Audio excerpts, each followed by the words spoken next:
வரலாற்றிலேயே மிகவும் பித்துப்பிடித்த காதல் கதை. 1930களில் புளோரிடாவின் கீ வெஸ்டில் இருந்து இந்த கதை தொடங்குகிறது.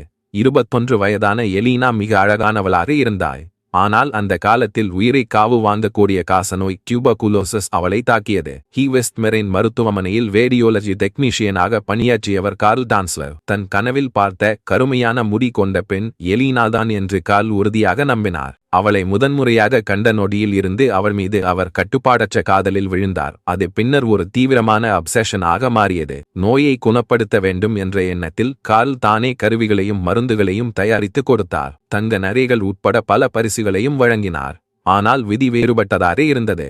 1931ஆம் ஆண்டு எலீனா இந்த உலகை விட்டு மறைந்தாள். எலீனாவின் மரணத்தை கார்ல் ஏற்றுக்கொள்ள முடியவில்லை. அவளுக்காக அவர் ஒரு பெரிய சமாதி கட்டினார். ஒவ்வொரு இரவும் அங்கு சென்று அவளுடன் பேசிக் கொண்டிருந்தார். இந்த நிலை 2 ஆண்டுகள் தொடர்ந்தது. 1933ஆம் ஆண்டு உலகையே அதிர்ச்சிக்குள்ளாக்கும் செயலை கார்ல் டான்ஸ்லர் செய்தார். அவர் எலீனாவின் உடலை ரகசியமாக சமாதியிலிருந்து எடுத்து தன் வீட்டிற்கு கொண்டு வந்தார். அதனைத் தொடர்ந்து 7 ஆண்டுகள் அந்த உடலை சேதமின்றி பாதுகாக்க அவர் செய்த செயல்கள் நம்ப முடியாதவையாக இருந்தன. உடலை நிலையாக வைத்திருக்க கம்பிகள், மெழுகு, துணிகள் பயன்படுத்தினார். அழகிய தோலுக்கு பதிலாக பட்டு துணிகள் மற்றும் ஒட்டும் பசை பயன்படுத்தி புதிய வடிவம் அளித்தார். கண்ணாடி கண்கள், அவளுடைய முடியில் இருந்து செய்யப்பட்ட விக் ஆகியவற்றை வைத்தார். எலீனா உயிருடன் இருப்பதாக நம்பி விலையுயர்ந்த உடைகள் அணிவித்து அவளுடன் சேர்ந்து தூண்டியதாகவும் கூறப்படுகிறது.